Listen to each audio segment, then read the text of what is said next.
The rain came down in sheets that night, hammering the Desert Star Diner's tin roof with the relentless fury of a desert storm that had waited too long to break. The neon sign outside flickered pink and blue through the downpour, its reflection smearing across the wet asphalt of Highway 50 like watercolor bleeding into black canvas. Inside, the air hung thick with the smell of burnt coffee, frying bacon, and the particular loneliness that only exists in roadside diners after midnight. Marcus Steele Dalton sat alone in the corner booth, his back pressed against the cracked vinyl wall. It was a habit burned into him by years on the road, and even more years before that when sitting exposed meant inviting trouble you might not walk away from. At 58, Marcus was a mountain of a man, 6'3", with shoulders that strained against his leather vest and hands scarred from 1,000 miles of gripping handlebars through wind, rain, and scorching sun. His beard carried streaks of gray that told stories he'd never speak aloud, and his eyes held the kind of weariness that came not from being tired, but from having seen too much. The leather vest creaked softly as he shifted his weight. Across the back, the patches told their own story.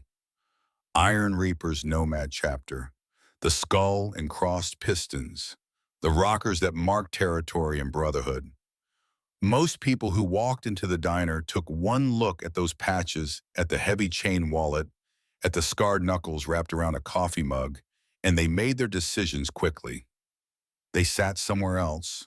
They avoided eye contact. They left him alone. Marcus preferred it that way.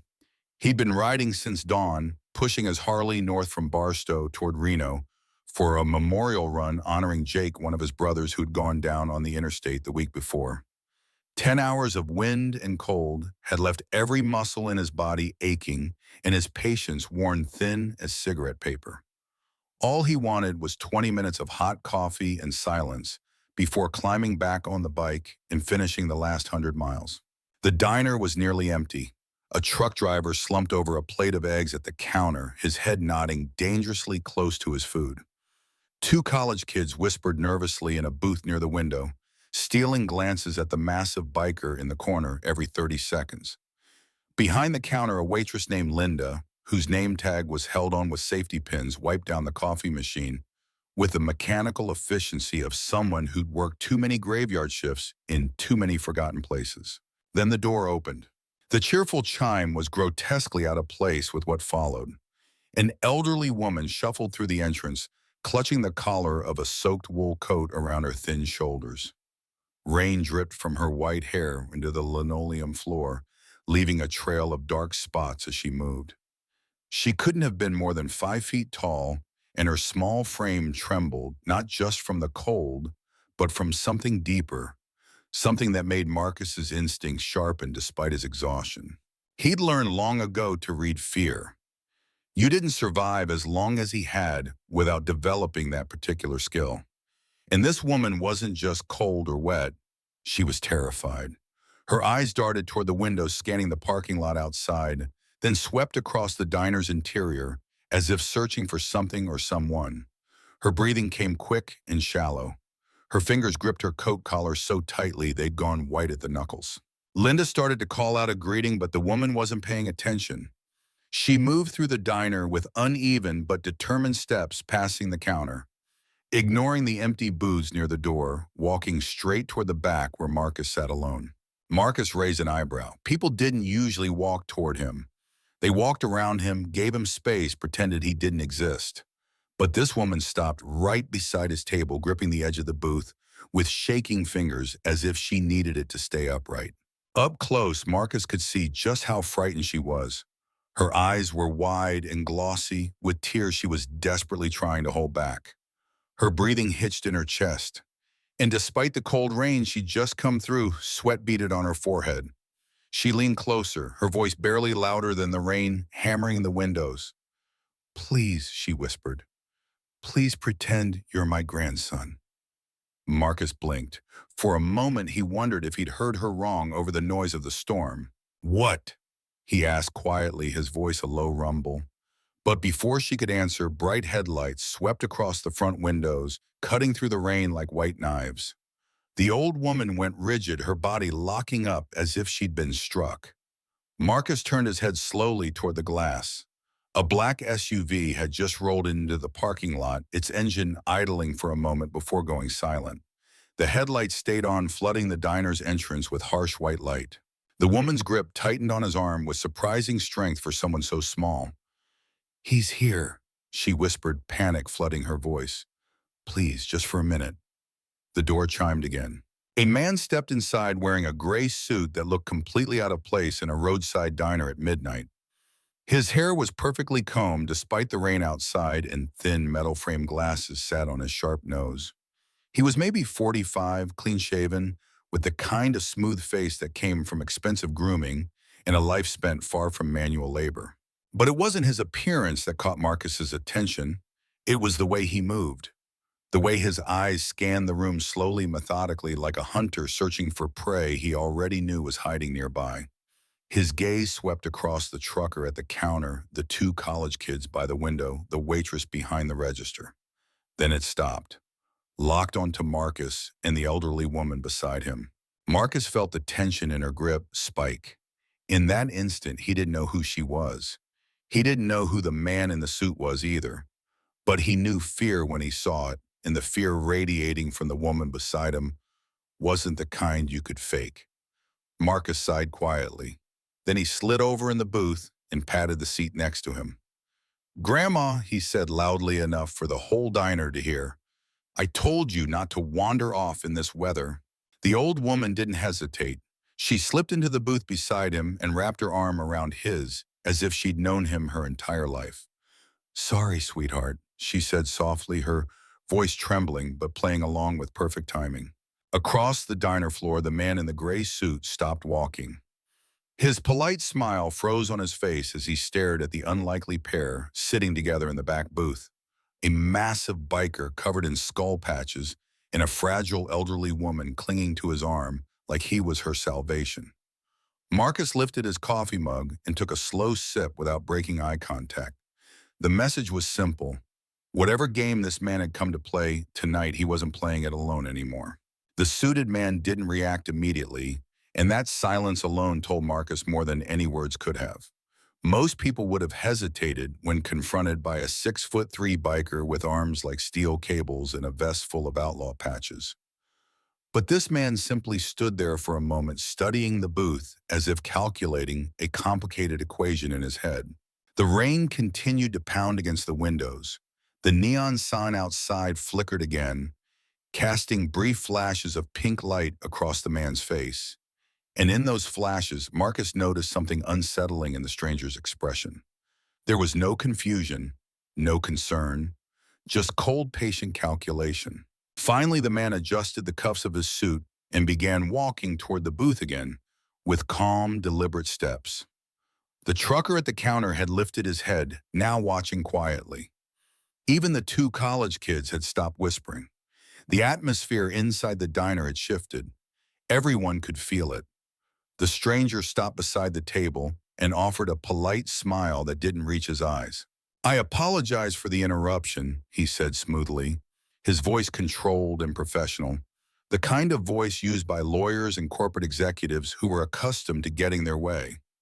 "But I believe there's been a misunderstanding." He gestured toward the elderly woman sitting beside Marcus. "This woman is my aunt. She suffers from occasional confusion and tends to wander when she's upset. I've been looking for her for hours." The old woman stiffened instantly beside Marcus, her hand tightening around his arm as if she were gripping a lifeline. Marcus didn't move. He simply leaned back in the booth and studied the man the same way the man had studied him moments earlier. "That's so," Marcus said slowly. The stranger nodded politely and reached into his pocket. For a split second, Marcus's muscles tensed instinctively, ready for trouble. But the man only pulled out his phone and tapped the screen before holding it up. "Here," he said, turning the phone toward Marcus, "a photograph." The picture showed the same elderly woman standing beside the suited man outside what looked like a large house. She was smiling in the photo, wearing a clean dress and a pearl necklace, her hair neatly styled. On the surface, it looked convincing. But Marcus had spent most of his life reading people, and something about the photo didn't sit right with him. The woman beside him was trembling. The woman in the photo looked staged, posed uncomfortable despite the smile. Marcus lowered his gaze toward the old woman and spoke quietly so only she could hear. "You know this guy?" The woman shook her head so fast it almost looked painful. Tears gathered in the corners of her eyes. "No," she whispered. "He's lying." Marcus slowly returned his attention to the suited man. "Funny thing," Marcus said, setting his coffee mug down on the table. "My grandma says she's never seen you before." The man's polite smile tightened slightly. It wasn't anger yet, but it was close. "Sir," he said calmly, "I'm sure you're trying to be helpful, but this is a private family matter. My aunt becomes confused easily, especially at night. I have medical documentation if you'd like to see it." Marcus shrugged casually, though his eyes never left the man's face. "Looks like family already found her." The stranger's gaze hardened. He leaned slightly closer to the table, lowering his voice just enough that the rest of the diner couldn't hear. "You're making this more complicated than it needs to be," he said quietly. "Let the woman come with me and you can get back to your coffee." The old woman's grip tightened again. Marcus could feel her trembling through his sleeve. "I'm not going anywhere with him," she whispered, her voice breaking. Marcus exhaled slowly through his nose. Then he pushed himself to his feet. The booth creaked as he unfolded to his full height, towering over the suited man by nearly half a foot. The fluorescent lights above reflected off the chrome rings on Marcus's fingers and the thick steel chain attached to his wallet. For a moment, neither man spoke. The diner had gone completely quiet. Even the rain seemed to pause. Then Marcus leaned down just slightly, so their faces were level.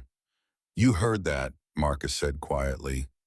"Grandma doesn't want to go." The man studied him with narrow eyes. The mask of politeness was gone now, replaced by something colder and more calculating. "You have no idea who you're interfering with," he said. Marcus shrugged again. "Probably not." He glanced briefly out of the window. Another vehicle had just pulled into the parking lot, headlights cutting through the rain. A second black SUV. Marcus noticed the suited man glance toward it too, just for a split second. And that was enough to confirm what Marcus already suspected. This guy hadn't come alone. The man looked back at Marcus and smiled thinly, confidence returning to his voice. "I'm trying to be reasonable," he said, "but you're forcing my hand." Marcus chuckled under his breath. "Buddy," he said, "you picked the wrong diner for that speech." Behind the man, the diner door opened again as two large men stepped inside, both wearing dark jackets and the same expressionless look that professional enforcers often carried. They positioned themselves quietly near the entrance, blocking the exit. The college kids quickly slid out of their booth and hurried toward the restroom. The trucker slowly pushed his plate away and stood up clearly, deciding he didn't want to be part of whatever was about to happen. Linda, the waitress, froze behind the counter, her eyes darting nervously between the men. The suited man spread his hands slightly, as if presenting the situation to Marcus like a business deal. "Last chance," he said. "Step aside." Marcus glanced down at the elderly woman. She looked up at him with the kind of helpless fear that made his jaw tighten. She was someone's grandmother, someone's mother, and she was terrified. He looked back at the man. Not happening. The stranger's eyes darkened. He opened his mouth to say something, but the words never came. Because outside, far down the empty highway, a faint rumble began to rise through the night air. A deep mechanical thunder that Marcus recognized instantly. The suited man hadn't noticed it yet, but Marcus had, and suddenly the odds didn't feel quite so uneven anymore. The rumble grew louder, vibrating faintly through the diner's windows like distant thunder rolling across the desert. At first, no one inside seemed to understand what it was, but Marcus Dalton recognized the sound immediately. It was the unmistakable roar of large V-twin engines, the kind that only came from heavy touring motorcycles built for long highways and longer nights. Marcus slowly glanced toward the window, and a small smile crept across his face for the first time that evening. The man in the gray suit noticed the change immediately. "What's funny?" he asked sharply. Marcus didn't answer. Outside headlights suddenly appeared at the far end of the highway, dozens of them cutting through the rain like glowing spears. The rumble grew louder, filling the quiet diner with a deep mechanical growl that made the glasses on the counter tremble slightly. Now everyone noticed. The waitress looked toward the windows. The trucker paused halfway to the door. Even the two enforcers near the entrance turned their heads. Within seconds, the parking lot exploded with noise as motorcycle after motorcycle roared in from the highway, their engines echoing off the diner walls as they rolled to a stop in tight formation. Chrome flashed under the flickering neon sign. Leather vests glistened with rain. At least 20 bikes filled the lot in less than half a minute, their riders dismounting with the practiced efficiency of men who'd done this 1,000 times before. The suited man's confident expression cracked for the first time. Marcus leaned slightly closer to him and spoke in a calm voice. "Those would be my friends." The diner door swung open and the first biker stepped inside, removing his helmet and shaking rain from his thick gray beard. He was enormous, easily 300 pounds, with tattoos covering both arms and the Iron Reaper's patch stitched across the back of his vest. Behind him, several more bikers entered, filling the small diner with the smell of wet leather, gasoline, and rain. The man in front scanned the room with sharp eyes, then spotted Marcus. "Steele," he said with a grin. "You call for backup, or did we just happen to arrive right on time?" Marcus shrugged casually. "Grandma needed a ride." The biker's eyes moved toward the elderly woman sitting in the booth, still clutching Marcus's arm. His expression softened instantly, the hard edges melting away. "Well then," he said quietly, "looks like family business." The suited man tried to recover his composure. He cleared his throat and stepped forward, though his voice had lost some of its earlier confidence. "This situation has become unnecessarily dramatic," he said. "We are simply retrieving a relative who is suffering from confusion. There's no need for all of this." One of the bikers near the door laughed loudly, a harsh sound that echoed through the diner. Another cracked his knuckles with deliberate slowness. The big biker standing beside Marcus folded his arms across his massive chest. "Funny thing," he said slowly. "She don't look confused to me." The old woman shook her head desperately, her voice rising. "They killed my husband," she said suddenly, loud enough for the room to hear. "He found their records. He found everything they've been hiding." The room went completely silent. Even the rain seemed to quiet for a moment. The suited man's face hardened, his jaw clenching. "That's enough," he snapped, his polite mask finally slipping completely. But Marcus was already standing again, placing himself directly between the woman and the men near the door. "You heard her," Marcus said calmly. "Conversation's over." Outside, more motorcycles idled in the rain, their engines rumbling like caged animals waiting for a signal.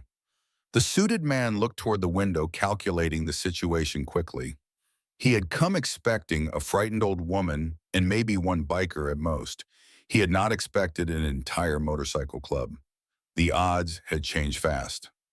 One of the bikers behind Marcus pulled out his phone and casually started dialing, speaking loudly enough for everyone to hear.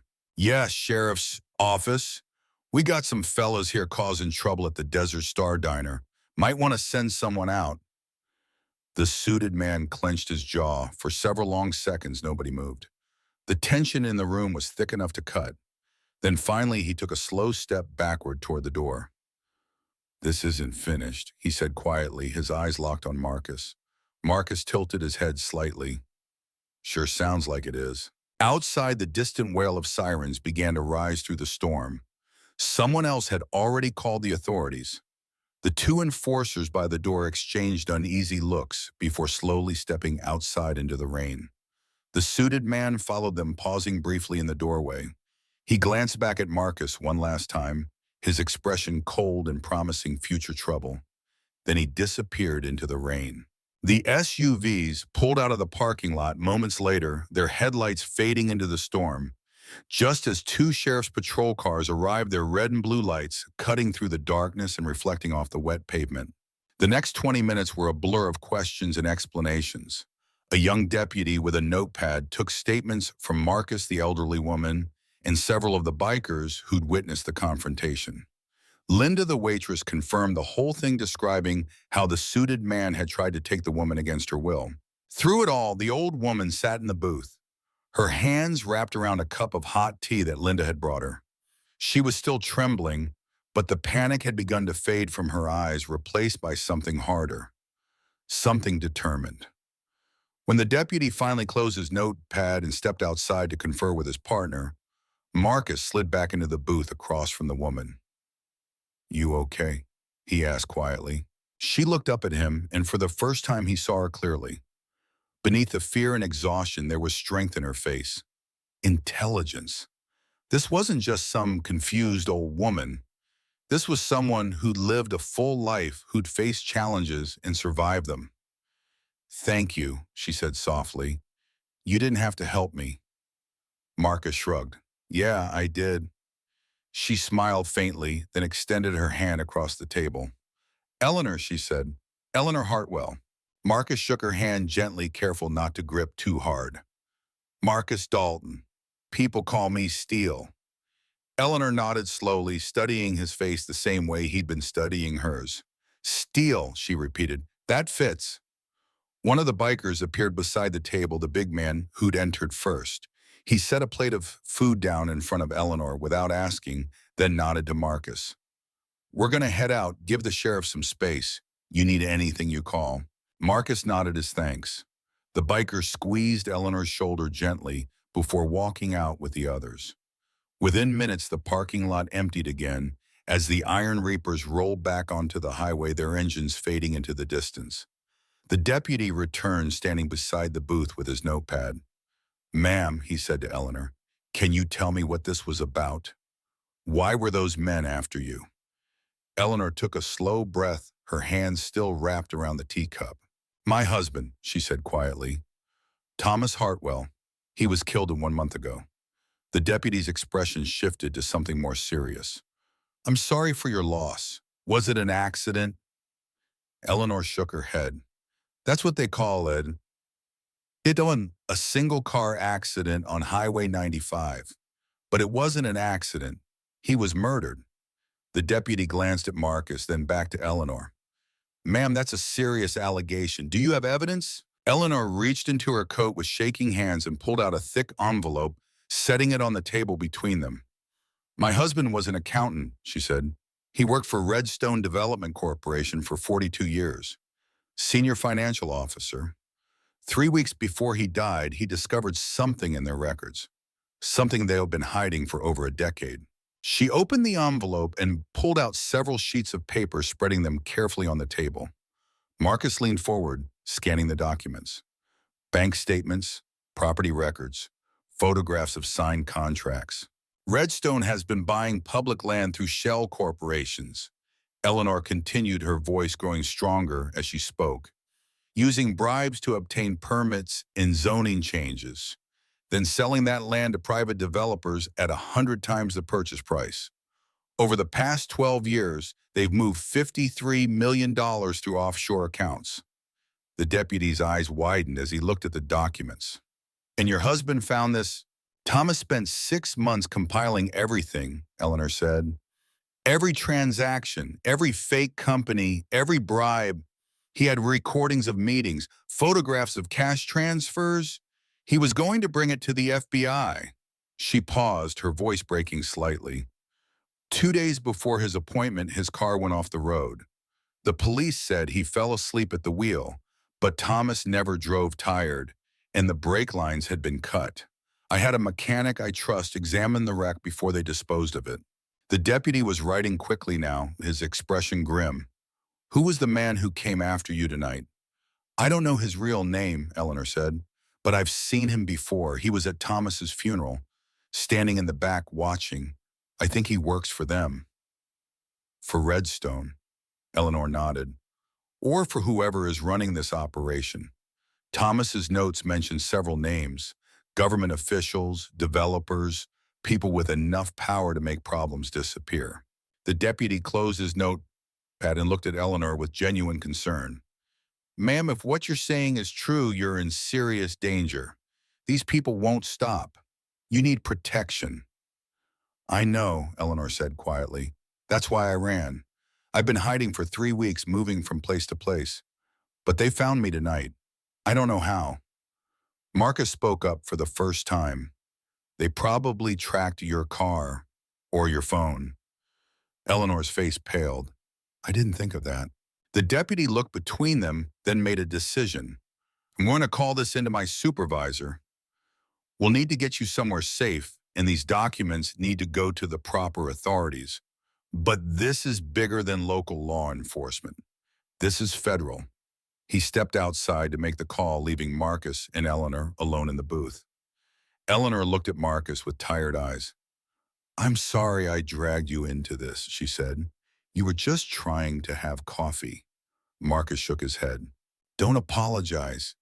You did what you had to do. That man, Eleanor said softly. Vincent. That's what I heard someone call him. He would have taken me tonight, and I would have disappeared just like Thomas. Marcus's jaw tightened. Not on my watch. Eleanor reached across the table and placed her hand over his. Why did you help me? You don't know me. This isn't your fight. Marcus was quiet for a long moment, staring at his coffee mug. 16 years ago, he said finally, I had a wife, Sarah, and a daughter, Emma. She was 6 years old. Eleanor's expression softened, understanding already forming in her eyes.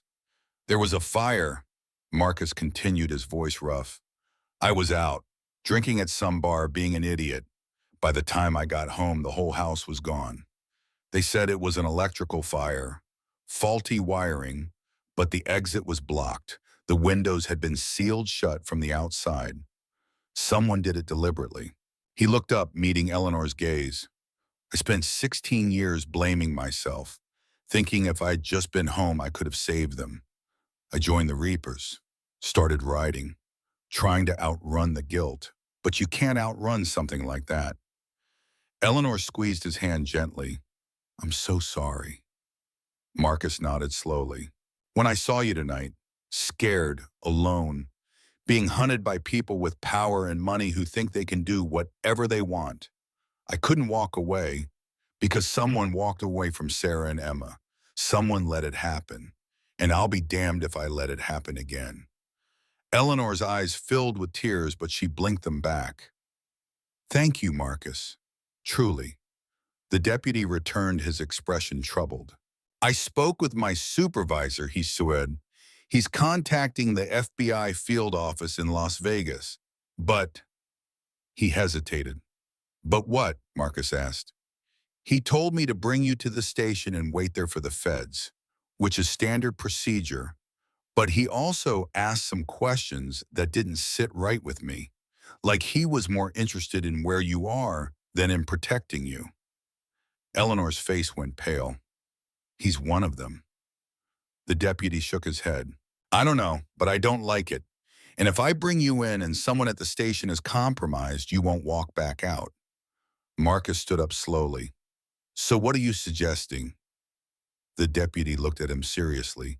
I'm suggesting you disappear for a while. Give me 48 hours to get this evidence to people I trust. People outside Nevada. Once it's public, you'll be safe. But until then, you need to stay off the radar. Marcus looked at Eleanor. You up for a road trip, Grandma? Despite everything, Eleanor managed a small smile. I suppose I don't have much choice. The deputy handed Marcus a business card with the number written on the back. That's my personal cell. Call me if you need anything. I'll do what I can. Marcus pocketed the card and helped Eleanor to her feet. They walked out of the diner together into the rain, which had finally begun to ease. Marcus's Harley sat alone in the parking lot, now chrome gleaming under the flickering neon sign. Eleanor looked at the motorcycle, then at Marcus. I've never been on one of these before. Marcus pulled a spare helmet from his saddlebag and handed it to her. First time for everything. He helped her onto the bike behind him, making sure she was secure. She wrapped her arms around his waist, holding on tightly. Marcus kicked the engines to life, and the Harley roared its deep rumble, echoing through the night. He twisted the throttle gently and pulled out of the parking lot, heading north on Highway 50. Behind them, the Desert Star Diner faded into the darkness, its pink neon sign growing smaller and smaller until it disappeared completely. And ahead, the highway stretched empty and black, leading into an uncertain night where safety was measured in miles and trust was the only currency that mattered. Eleanor tightened her grip, and Marcus felt her lean her head against his back. "Where are we going?" she asked, her voice barely audible over the engine. Marcus kept his eyes on the road ahead. "Somewhere they won't think to look." The rain had stopped completely now, and through the breaking clouds, the first stars were beginning to appear. Marcus rode steadily north, the Harley eating up the miles as the desert landscape rolled past on either side.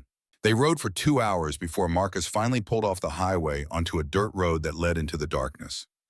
After another 20 minutes, they arrived at a cluster of buildings that looked like they'd been abandoned for years. An old mining operation long since closed with rusted equipment and sagging structures that barely stood against the desert wind. But tucked in the back, hidden from the main road, was a low concrete building with the lights glowing in the windows. Marcus cut the engine and helped Eleanor off the bike. "What is this place?" she asked. "Clubhouse," Marcus said. "Iron Reapers use it when we're riding through this part of Nevada. It's not on any maps, no internet, no phone lines, cash only for supplies. Perfect place to disappear." He led her inside where three bikers were playing cards at a scarred wooden table. They looked up as Marcus and Eleanor entered, and one of them, a man with a gray ponytail and a face like weathered leather, stood up. "Steele," he said. "Didn't expect you back tonight." "Change of plans, preacher," Marcus said. "This is Eleanor. She needs a safe place for a couple days." Preacher looked at Eleanor with kind eyes and nodded. "Any friend of Steele's is family here. We got a room in the back. Clean bed, hot shower. You'll be safe." Eleanor's shoulders sagged with relief. "Thank you." Preacher showed her to the room while Marcus sat down at the table with the other two bikers. He explained the situation quickly, and both men nodded grimly. "We'll keep watch," one of them said. "Nobody gets near this place without us knowing." Marcus thanked them and walked outside, standing in the cool desert air. The stars were brilliant now, millions of them scattered across the black sky. He pulled out his phone and stared at it for a moment, then turned it off completely and removed the battery. If they were going to survive the next 48 hours, they needed to be ghosts. Behind him, the door opened and Eleanor stepped out, wrapped in a blanket Preacher had given her. She stood beside Marcus, looking up at the stars. "It's beautiful," she said softly. "Yeah," Marcus agreed.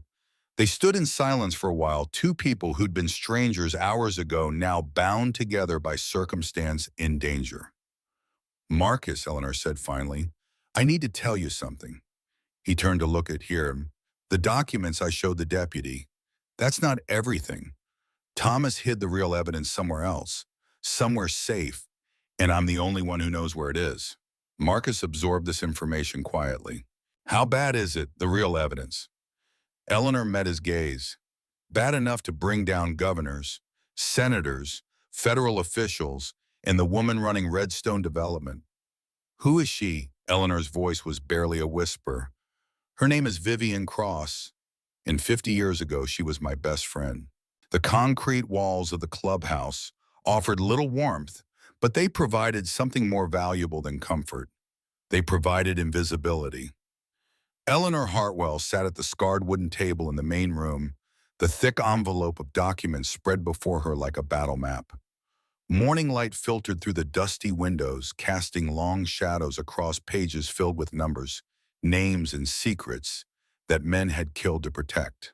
Marcus poured coffee from a battered pot and set a mug in front of her. Steam rose between them, a small comfort in the cold desert dawn. "You should eat something," he said. Eleanor shook her head, her eyes fixed on the documents. "I haven't been able to eat much since Thomas died. Food doesn't taste right anymore." Preacher sat across from her, his weathered face creased with concern. At 65, he'd seen his share of trouble, first as a pastor in Reno for 20 years, then as a biker for the last 10 after his faith in institutions had been shattered by corruption he couldn't fight. Now he studied the papers Eleanor had laid out with the careful attention of someone who understood exactly what they represented. 12 years, he said quietly, running his finger down a column of dates. "They've been doing this for 12 years. Eleanor nodded. Thomas found the first transaction from 2013, a piece of Bureau of Land Management property outside of Elko, purchased through a shell company called Western Horizons LLC for $42,000. 6 months later, owed to a private developer for $8 million.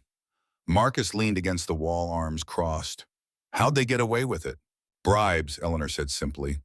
Thomas documented 19 separate officials who received payments, county supervisors, state land commissioners, even 2 Nevada senators. The money was laundered through legitimate campaign contributions, consulting fees, speaking engagements, all perfectly legal on paper. She pulled out another document, this one showing a complex web of corporations. But that was just the beginning. Once they realized how easy it was, they expanded, created 14 different shell companies, bought land across Nevada, Utah, and Arizona, public land that should have gone to conservation or been sold at fair market value. Instead, it went to Redstone's partners for pennies on the dollar. Preacher whistled low. 53 million, you said. That's the conservative estimate, Eleanor replied. Thomas thought it could be closer to 70 million when you factor in the increased land values. And it's still ongoing. There's a deal scheduled to close next month. Federal land near Lake Tahoe, 1,500 acres. If it goes through, it'll be worth another 20 million. Marcus pushed off from the wall and sat down at the table. You said the woman running this was your friend. Eleanor's hands trembled slightly as she reached for her coffee mug. Vivian Cross. We met our freshman year at Stanford, 1973. We were roommates, best friends for 30 years. She paused, her eyes distant with memory. Vivian came from money, old California money. Her family owned vineyards in Napa Valley, but she wanted to prove herself, to build something on her own. After graduation, she went into real estate development. She was brilliant, ruthless when she needed to be, but I always thought she had principles. What happened? Preacher asked gently. Eleanor smiled sadly. Life, I suppose. I became a federal prosecutor, spent 30 years putting criminals in prison, drug dealers, corrupt politicians, organized crime. I was good at my job. Won 47 cases out of 52. I thought I was making a difference. She took a sip of coffee, gathering her thoughts. Vivian built her empire, started with small projects, then bigger ones. By the time she founded Redstone in 2008, she was worth over $100 million. We stayed in touch all those years. Dinners twice a year, Christmas cards.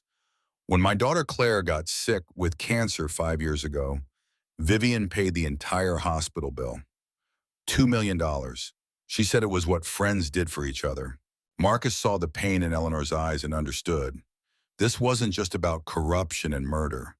This was about betrayal of the deepest kind. Claire died anyway, Eleanor continued softly. Stage 4 pancreatic cancer, 6 months from diagnosis to the end. Vivian came to the funeral, held me while I cried, told me she'd always be there for me. And your husband? Marcus asked. Thomas was my rock. We'd been married 48 years, high school sweethearts. He worked as an accountant his whole life, steady, reliable, not exciting, but good. After Claire died, we only had each other. We were planning to retire next year, move to Montana, buy a little ranch, raise horses. Her voice broke slightly, but she pushed forward. 3 months ago, Redstone hired a new financial auditor, someone from outside the company to review their books for a potential merger. Standard procedure. Thomas was assigned to help with the audit. That's when he found the discrepancies. Small at first, invoices that didn't match, payments to companies that didn't seem to exist. He started digging, Preacher said. Eleanor nodded. He couldn't help himself. Thomas had spent 42 years making sure every number added up correctly. When he found something that didn't make sense, he needed to understand why. So he stayed late, copied files, cross-referenced everything. It took him 6 weeks to piece it all together. She pulled out a small USB drive from her coat pocket and set it on the table. This is what he found, the real evidence, bank records, audio recordings from meetings, video surveillance showing cash transfers, names, dates, amounts, everything needed to prosecute not just Vivian, but everyone involved. Marcus stared at the small device, and Vivian found out he knew. Thomas was careful, Eleanor said, but not careful enough. Someone saw him copying files, or maybe they were monitoring his computer. I don't know, but 2 days before he was supposed to meet with the FBI, he died. Her hands clenched into fists. They made it look like an accident, single car crash on Highway 95. Police said he fell asleep at the wheel, drifted off the road, hit a boulder. But Thomas never drove tired, and I found the mechanic's report. The brake lines had been cut, partially, enough that they'd fail eventually but not immediately. Untraceable unless you knew to look. Did you go to the police? Preacher asked. Eleanor laughed bitterly. I tried, went to the Reno Police Department. The detective assigned to the case listened politely, then told me I was grieving and looking for someone to blame. He closed the investigation the next day, ruled it an accidental death. She reached into the envelope and pulled out a photograph. It showed a man in a police uniform shaking hands with a woman in a business suit. That detective, Eleanor said, pointing to the man in the photo. His name is Lieutenant Carson Mills, and that's him receiving a $20,000 donation to his campaign for sheriff from Vivian Cross. The photo was taken 2 months ago. Marcus felt anger building in his chest. He'd seen corruption before, but this was different. This was systematic, organized, protected at every level. So you ran, he said. What choice did I have? Eleanor asked. I knew they'd come for me eventually. For this. She touched the USB drive. Thomas told me where he'd hidden it before he died. His last words. I went back to our house one final time, got what I needed, and disappeared. For 3 weeks, Marcus said. I stayed with old friends, people from my prosecutor days who I knew I could trust. Moved every few days, used cash, no credit cards, no phone calls. But somehow they found me. Preacher leaned back in his chair. They probably tracked everyone you have been close to, watched them, waited for you to make contact. Eleanor nodded miserably. I was so careful, but I suppose I wasn't careful enough. One of the other bikers, a thick-necked man named Brake, appeared in the doorway. Steele, we got movement. Everyone stood immediately. Marcus followed Brake outside where 2 motorcycles were approaching from the dirt road. As they got closer, Marcus recognized them as Iron Reapers from the Reno chapter. The bikes pulled to a stop and the riders dismounted. The first was a woman in her 40s with jet black hair and sharp eyes. Her name was Raven, and she was the chapter treasurer. We got a problem, she said without preamble. The clubhouse in Reno got hit last night. Marcus felt ice in his stomach. How bad? Bad. 12 guys in tactical gear, professional. They knew exactly when we'd be there for our weekly meeting. Came in shooting. We lost Tiny and Gears. 4 others are in the hospital. Preacher closed his eyes, pain etched on his face. What did they want? Raven looked at Eleanor. They were asking about her, about Steele, where you went. When one of the guys said he didn't know they shot him in the leg, said it was a warning. Eleanor covered her mouth with her hand, horror spreading across her face. This is my fault. I brought this to you. Marcus put a hand on her shoulder. No, this is on the people who sent them, not on you. Raven pulled out a cell phone and showed them a video. It was security footage from the clubhouse. The attack had been swift and brutal. Men in black tactical gear, faces covered using military precision. And in the back directing them was a figure in a gray suit. Vincent, Eleanor whispered. He left a message, Raven said. Told us to give up the old woman and nobody else needs to get hurt. Said we had 24 hours. Marcus looked around at the assembled bikers. There were now 7 of them, including himself, against trained killers with unlimited resources and government protection. Anyone wants to walk away, he said. Now's the time. This isn't club business. This is my choice. Nobody moved. Preacher stepped forward. We're Iron Reapers. We don't abandon family, and she's family now. The others nodded in agreement. Marcus felt gratitude and dread in equal measure. Then we need a plan, he said, because they'll find us eventually. Eleanor stood up, and for the first time since Marcus had met her, he saw not a frightened old woman, but the federal prosecutor who'd won 47 cases. Her back straightened, her eyes hardened. I have a plan, she said, but you're not going to like it. They gathered inside and Eleanor laid it out. In 40 hours, there would be a public hearing of the Nevada Land Management Commission in Carson City, a quarterly review that was broadcast live and attended by press. If Eleanor could get inside and testify present, the evidence publicly, it would be impossible to suppress. But there was a complication. The hearing was 200 miles away through open desert, and Vivian's people would be watching every road. They needed help. Someone with the power and integrity to protect Eleanor long enough to get her testimony on record. Eleanor knew someone. Judge Margaret Keene, a federal judge she'd worked with for 15 years during her prosecutor days. Keene had retired 3 years ago and lived quietly in Carson City. If anyone could get Eleanor into protective custody with federal agents, they could actually trust it was her. The problem was getting to Carson City alive. Preacher was right when he said they'd be watching every road. But Marcus had an idea. They wouldn't take the roads. They'd go cross-country, old mining trails, dry creek beds, places vehicles couldn't follow, but motorcycles could. It would be dangerous and exhausting, but it was their only chance. As they prepared to leave, Eleanor pulled Marcus aside. There's something else you need to know, she said quietly. About Vivian, about why this matters so much. Marcus waited. When Claire was dying, Eleanor said, when Vivian paid those hospital bills, I thought it was kindness. But Thomas found records. Vivian had a shell company that owned the hospital. The bill she paid went right back into her pocket as tax-deductible charitable donations. She used my daughter's death as a financial transaction. Marcus saw tears in Eleanor's eyes, but they weren't tears of sadness. They were tears of rage.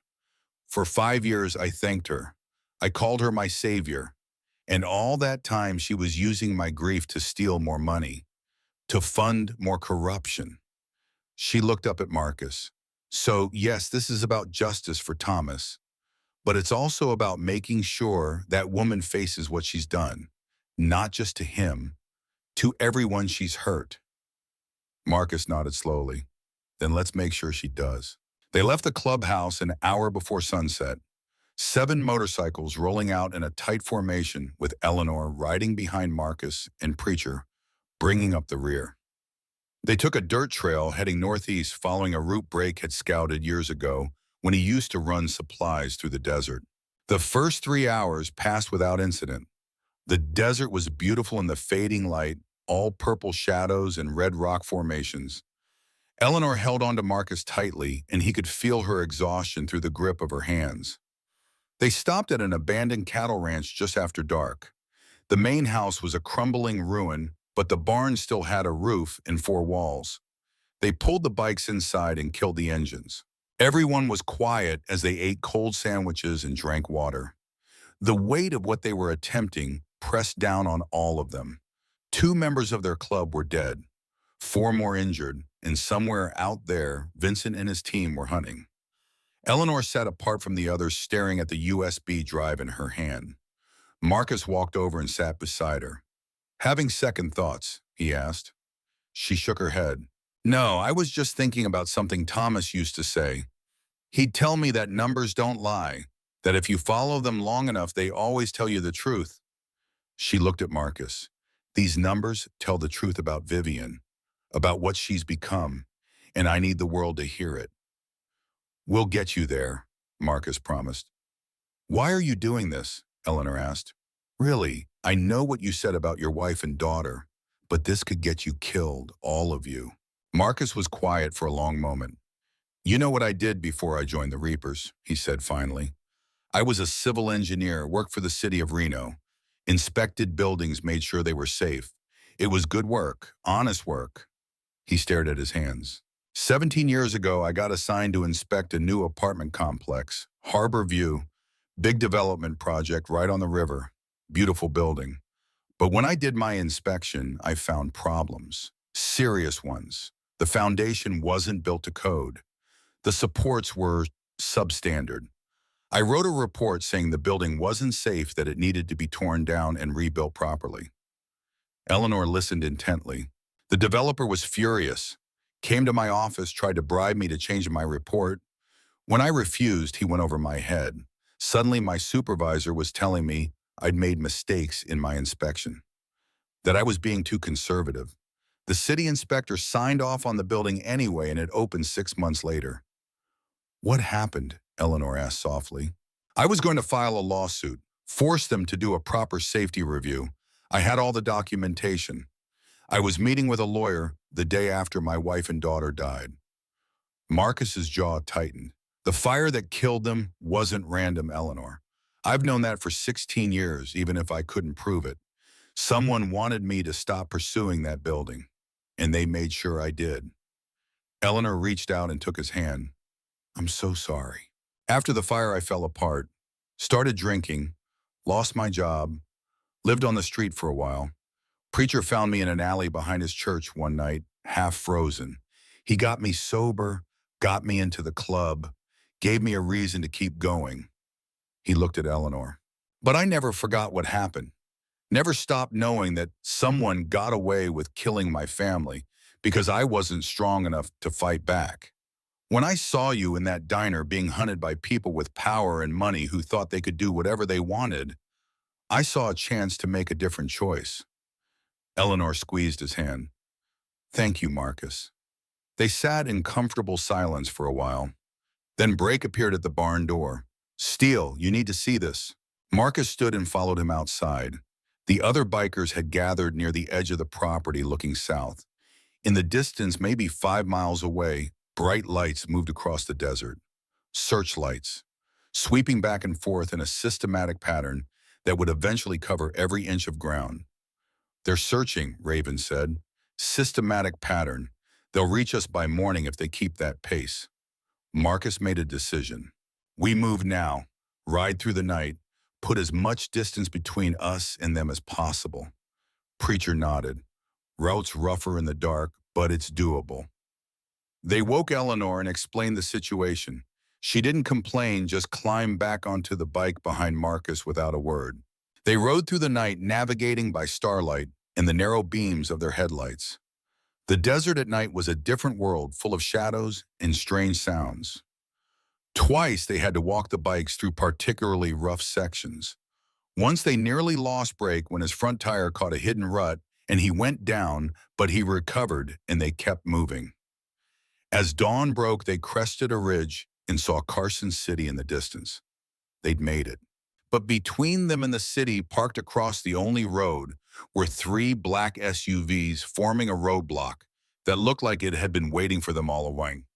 Roadblock, Brake said unnecessarily. Marcus scanned the terrain. The SUVs were positioned to cover the main approach, but there was a ravine to the east that might offer a way around. We split up, he said. Half of us draw their attention. The other half gets Eleanor through. Preacher shook his head. They'll have more people than we think. And radios. If we engage, they'll call for backup. He was right. Marcus felt frustration building. They'd come so far. Eleanor spoke up behind him. Marcus, look.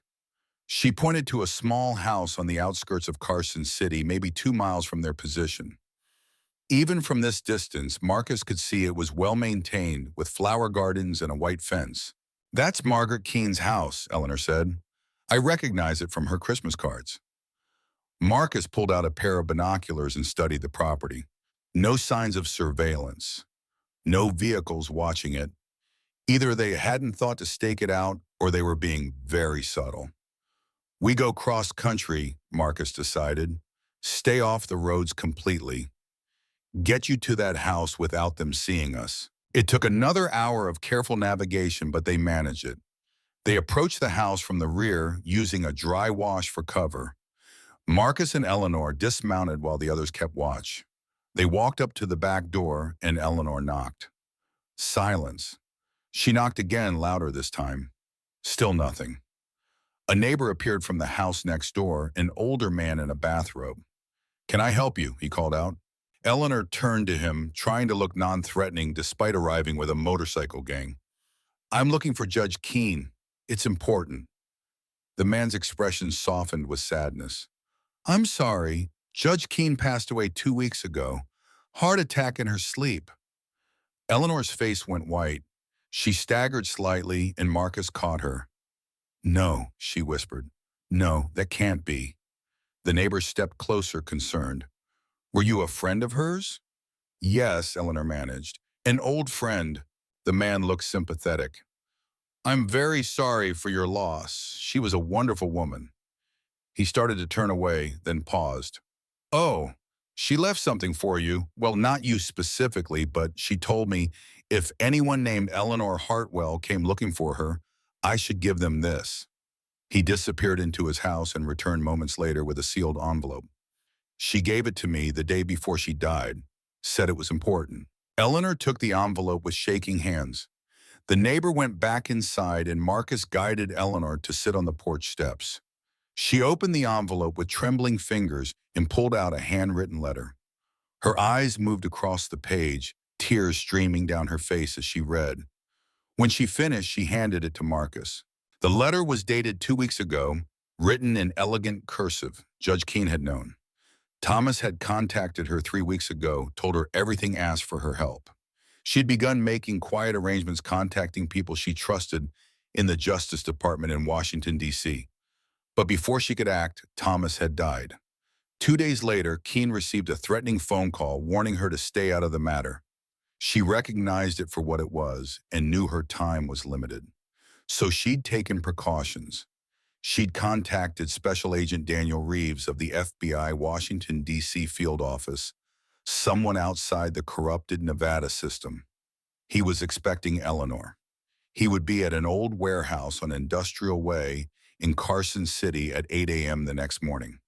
The address was 2847 Industrial Way. Keene wished she could be there herself to help, but she trusted Eleanor to see this through. Justice would prevail. Eleanor wiped her tears and looked at Marcus. She knew. Even at the end, she was trying to protect me. Marcus checked his watch. It was 7:30 in the morning. "We have 30 minutes. They rode into Carson City, carefully staying to back streets and avoiding main roads. The warehouse Margaret had mentioned was in an industrial district on the east side of town, an area of old buildings and empty lots. They arrived at 7:55. The warehouse was exactly as described, a large gray building with boarded windows and a rusted sign that read Carson Valley Storage. Marcus parked the bike and helped Eleanor off. The other bikers formed a protective circle around them as they approached the main door. It was unlocked. Inside the warehouse was dark and cavernous. Dusty light filtered through cracks in the boarded windows, and in the center of the empty space stood a man in a dark suit. "Mrs. Hartwell," he said, stepping forward. "I'm Special Agent Daniel Reeves. Judge Keene told me you'd be coming." He showed them his FBI credentials. Everything looked legitimate. Eleanor pulled out the USB drive. "I have evidence of corruption involving Redstone Development Corporation and multiple government officials. I need protective custody, and I need this information to go public." Reeves nodded and reached for the drive. "Of course, you'll be completely safe. We'll transport you directly to our field office in Washington, where you can give your full testimony. This will all be over soon, Mrs. Hartwell." Just as Eleanor was about to hand him the drive, a voice came from the shadows at the back of the warehouse. A woman's voice, cultured and familiar. "Eleanor." Eleanor froze. Her hand stopped mid-reach, the USB drive suspended between her and Reeves. A figure stepped into the dim light. An elderly woman, perhaps 72, with perfectly styled silver hair and a designer pantsuit. She was elegant, composed, and carried herself with the confidence of someone used to being in control. "Hello, Vivian," Eleanor said quietly, her voice hollow. Vivian Cross smiled sadly as she walked forward.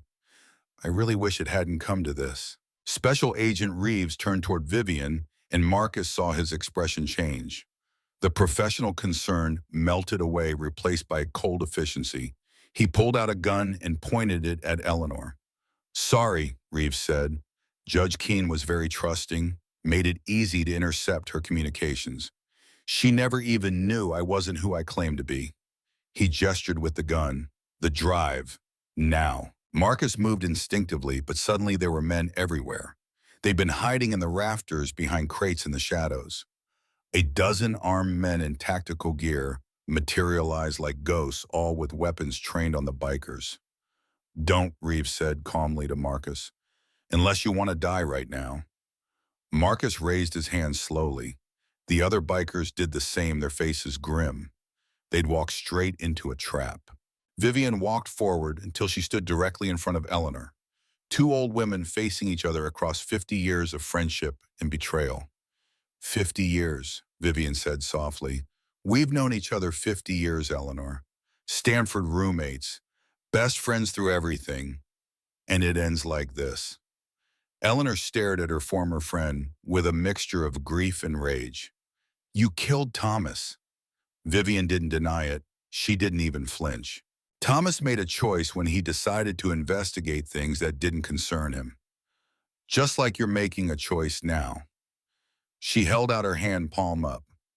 Give me the drive, Eleanor. Give me all the evidence. Walk away from this. I'll give you $10 million. You can disappear live comfortably for the rest of your life somewhere far away. No one else needs to get hurt. Eleanor looked at the offered hand, then back at Vivian's face. 50 years of friendship, shared dreams at Stanford, supporting each other through marriages, careers, losses. The woman who'd held her hand when Claire was dying. When Claire was dying, Eleanor said quietly, her voice shaking. You held my hand in that hospital. Told me you'd do anything to help. I believed you. I thought you were saving my daughter's life. Vivian's expression didn't change. I did help. Thomas found the records, Eleanor continued, her voice rising. The hospital bills you paid, they went through a shell company you owned. $2 million in tax-deductible, charitable donations that went right back into your pocket. You used my daughter's death as a financial transaction. For the first time, Vivian showed emotion. A flicker of something that might have been guilt or shame crossed her face. It was business, Eleanor, nothing personal. Eleanor's voice broke. My daughter dying was nothing personal. Claire was going to die anyway, Vivian said coldly. The doctors told you that. Stage 4 pancreatic cancer, 6 months at most. At least this way her death served a purpose. Eleanor slapped her. The sound echoed through the warehouse like a gunshot. Vivian's head snapped to the side. When she turned back, her eyes were hard as diamonds, all pretense of friendship gone. Last chance, she said, her voice like ice. The drive, or I'll kill everyone you've dragged into this mess, starting with him. She pointed at Marcus. Vincent appeared from the shadows, the man from the diner, pressing a gun to the back of Marcus's head. His finger rested on the trigger. Eleanor looked at Marcus. His eyes met hers, and despite the gun pressed against his skull, he shook his head slightly. A clear message. Don't give in. Don't let them win. But Eleanor pulled the USB drive from her pocket and held it up. You want it, she said. Come toke it. Then she threw it. The small device flew across the warehouse floor, skittering across the concrete and disappearing into the darkness somewhere near the far wall. Vivian's eyes followed it, then snapped back to Eleanor, fury replacing the cold calm. You stupid woman, you think that matters? I'll find it. I'll tear this building apart if I have to, and then I'll make you watch while I kill every single person who helped you before I finally kill you. Eleanor stood straighter, and for the first time since entering the warehouse, she smiled. You won't have time. Vivian frowned. What? Judge Keene's letter was real, Eleanor said. But I knew you'd killed her 2 weeks ago. She sent me an email the day she died warning me. So I knew her letter might be a trap. That's why I came anyway. To make sure you'd be here. She pulled a small device from her pocket, a GPS tracker with a blinking red light. FBI Washington has been tracking us since we entered Carson City. Real FBI agents, not the ones you bought. They've been listening to every word through the wire I'm wearing, and they're outside right now. As if on cue, the warehouse doors exploded inward with a deafening crash. Federal agents, drop your weapons, hands in the air. FBI agents in tactical gear poured through every entrance, dozens of them, their voices shouting commands that overlapped into chaos. Vivian's men hesitated, caught between fighting and surrendering. Some dropped their weapons immediately. Others tried to run. None of them made it far. Reeves spun toward the nearest exit, but two agents tackled him before he'd taken 3 steps. Vincent pressed his gun harder against Marcus's head, his finger tightening on the trigger. For one terrible moment, Marcus thought he was going to die. But Preacher tackled Vincent from the side with the force of a freight train. The gun went off, the bullet punching harmlessly into the ceiling. Marcus rolled, came up swinging, and caught Vincent with a haymaker that sent him sprawling unconscious across the floor. Within 2 minutes, it was over. Vivian's men were on the ground, hands zip-tied behind their backs. The real FBI agents secured the scene with professional efficiency that made it clear they'd been planning this operation for a while. An older woman in an FBI windbreaker approached Eleanor.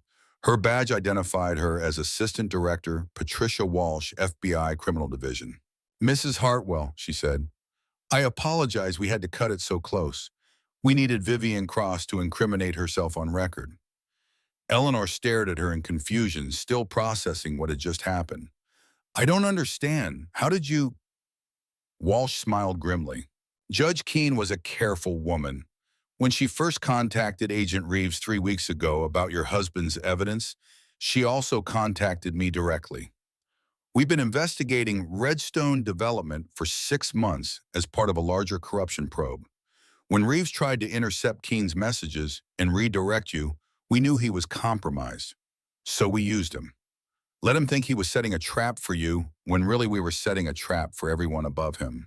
She looked at Vivian, who stood silently with her hands cuffed behind her back, her face a mask of barely controlled fury.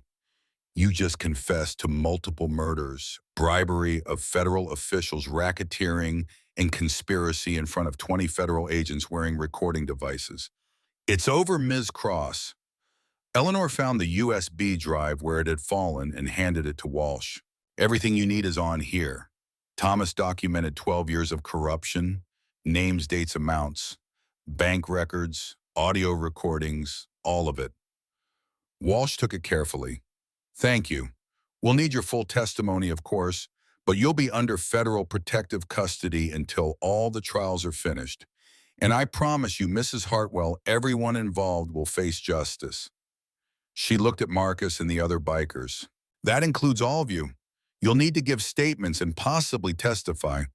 We'll arrange protection." Marcus nodded his hand unconsciously, rubbing the spot where Vincent's gun had pressed against his skull. As the agents led Vivian toward the door, she stopped and turned back to Eleanor one last time. "I meant what I said," Vivian called out. "About Claire.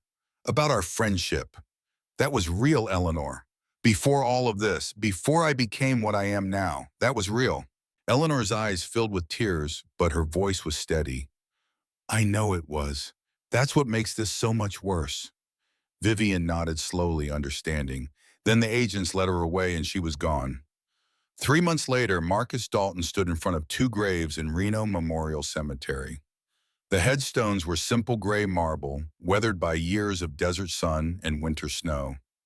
Sarah Catherine Dalton, beloved wife and mother; Emma Rose Dalton, beloved daughter, gone but never forgotten. He'd been coming here every week since Vivian Cross's trial concluded. She'd been sentenced to 47 years in federal prison without possibility of parole. Vincent Pierce received life without parole for multiple counts of murder. 11 government officials received sentences ranging from 15 to 30 years. 23 Redstone development executives were convicted on various charges, their combined sentences totaling more than 400 years. But more importantly, the investigation had uncovered something Marcus never expected. Hidden in Redstone's files were records going back 17 years. Harbor View Apartments. The building Marcus had tried to stop as a safety inspector had been a Redstone project. The developer who'd bribed officials to ignore Marcus's report had been Vincent Pierce, working under a different name back then. The investigation also revealed what Marcus had suspected for 16 years, but could never prove. The fire that killed Sarah and Emma hadn't been an accident. The brake lines on their car hadn't been cut that night because they weren't using the car. The fire itself had been set deliberately. The exits had been blocked from the outside, the windows sealed shut, all on orders from Vivian Cross because Marcus had told his wife the day before that he was filing a lawsuit against Harbor View and someone had overheard. Vivian Cross had ordered the death of Marcus's family 16 years ago. Vincent Pierce had carried it out. The same people who'd killed Thomas Hartwell had killed Sarah and Emma Dalton. The justice system had finally given Marcus the answers he'd been searching for all this time. He'd knelt and placed fresh flowers on each grave. White roses for Sarah, pink carnations for Emma, her favorite. "I found them," he said quietly, speaking to his wife and daughter as if they could hear him. "The people who took you from me. They're in prison now. They'll never hurt anyone else ever again." He paused, his throat tight with emotion. "I've spent 16 years being angry, being guilty, being lost, but I'm not lost anymore. I found a purpose. I found a family. I found a way to make your deaths mean something." Behind him, he heard footsteps on the grass. He didn't need to turn around to know who it was. Eleanor Hartwell sat down on the bench beside the graves, her white hair shining in the afternoon sun. "I thought I'd find you here," she said gently. Marcus stood and sat beside him. "Figured I owed them a visit." Eleanor nodded, looking at the headstones with the quiet respect of someone who understood loss. "They'd be proud of you, Marcus, of what you've become, of what you've done." They sat in comfortable silence for a while, two survivors who'd found in each other something neither had expected. Not romance, though there was deep love between them. Something more like family, like two broken pieces that fit together to make something whole. "I got the insurance settlement from Thomas's life insurance," Eleanor said after a while. $2 million. I don't need it. I'm thinking about starting a foundation for families who've lost loved ones to corporate corruption. Help them get justice when the system fails them." Marcus looked at her with respect and something like awe. "That's good. That's really good. I was hoping you'd help me run it," Eleanor continued. "You understand what these families are going through better than anyone. You know how to fight when the system says you can't win." Marcus considered this. "I'm not exactly corporate boardroom material." "No," Eleanor agreed with a small smile. "But you're exactly what people like us need. Someone who won't back down. Someone who'll stand up to power when everyone else is too afraid." She reached over and took his hand. "I also bought a ranch in Montana, 20 acres near Bozeman. Beautiful property with mountains and valleys. Plenty of room for horses, for motorcycles, for family." Marcus raised an eyebrow. "I don't know anything about horses." Eleanor laughed, the sound light and genuine. "Neither do I. We'll learn together. And the Iron Reapers are welcome, all of them. Preacher's already talking about buying the garage down the road, turning it into a repair shop." Marcus looked back at the graves one more time, then at Eleanor. "You know what I think Sarah and Emma would want me to do this? Would want me to keep living, keep helping people." "I know they would," Eleanor said softly. They stood together and walked back toward the parking lot where Marcus's Harley waited. Eleanor's car was parked beside it, and as they approached, 12 more motorcycles pulled up. The Iron Reapers come to pay their respects. Preacher dismounted and walked over, his weathered face creasing into a warm smile. "Heard you two are heading to Montana." Marcus nodded. "Seems like." Preacher pulled out a folded piece of paper and handed it to him. "Property listings. There's a nice garage for sale about 5 miles from Eleanor's ranch. Big enough for a full motorcycle repair shop. Even has living quarters upstairs. Might need some fixing up, but it's got good bones." Marcus looked at the listing, then at his brothers. "You serious? Chapter voted last night, preacher said. Unanimous. Reno's getting too crowded anyway. Too much heat after everything that happened. Montana sounds good. Fresh start. Clean slate. Besides, someone needs to keep you two out of trouble. Eleanor smiled warmly. You'd all be welcome. More than welcome. There's plenty of space. One by one, the other bikers came over, shaking Marcus's hand, hugging Eleanor. A family not bound by blood, but by something stronger. By choice. By loyalty. By having stood together when it mattered most and survived. As the sun began to set, casting golden light across the cemetery, Marcus climbed onto his Harley. Eleanor climbed on behind him, no longer nervous about the motorcycle, her arms wrapping around his waist with practiced ease. Preacher kicked his bike to life, and the others followed suit. The engines roared in unison, a thunder that rolled across the quiet cemetery like a promise, a declaration. We were here. We fought. We won. Marcus twisted the throttle and led them out onto the highway, heading north toward Interstate 80 and beyond that to Montana. To Eleanor's ranch with 20 acres. To Preacher's garage. To a new beginning built on the foundation of hard-won justice. Behind them, Reno faded into the distance. Ahead, the road stretched open and endless, leading toward mountains and sky and possibility. Eleanor tightened her grip and leaned her head against Marcus's back. For the first time in months, she felt something she had almost forgotten existed. Hope. Real, tangible hope for a future that wasn't defined by loss and grief. And as the Iron Reapers rode into the sunset, their engines singing across the desert, they carried with them the knowledge that sometimes justice takes time. Sometimes it requires sacrifice. Sometimes it demands everything you have to give. But it always, always matters. And it's always, always worth fighting for. The mountains of Montana rose like ancient sentinels against an impossibly blue sky, their peaks still dusted with early autumn snow, despite the warm sun beating down on the valley below. Eleanor Hartwell's ranch sat nestled in a fold of hills 20 miles outside of Bozeman, a sprawling property of rolling pastures, split-rail fences, and a two-story log house that looked like it had grown naturally from the landscape itself. Marcus stood on the front porch, coffee mug in hand, watching the sun rise over the eastern ridgeline. 3 months had passed since they'd left Nevada. 3 months of testimony, depositions, court appearances, and finally blessed silence. Vivian Cross and her accomplices were behind bars. The evidence had been made public. Justice delayed for so long had finally arrived. Now came the harder part, learning to live with it, learning to build something new from the ashes of what had been destroyed. Inside the house, he could hear Eleanor moving around the kitchen, preparing breakfast, with the efficient rhythm of someone who'd found purpose again.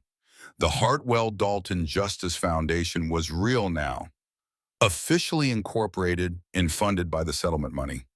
They'd already taken on 4 cases, all pro bono, helping families fight corporate corruption when the system failed them. But this morning wasn't about foundation work. This morning was personal. Eleanor appeared in the doorway, 2 plates of eggs and bacon balanced in her hands. "You're up early," she said, handing him a plate. "Couldn't sleep." She sat beside him on the porch swing, and they ate in comfortable silence. In the distance, they could hear the sound of engines.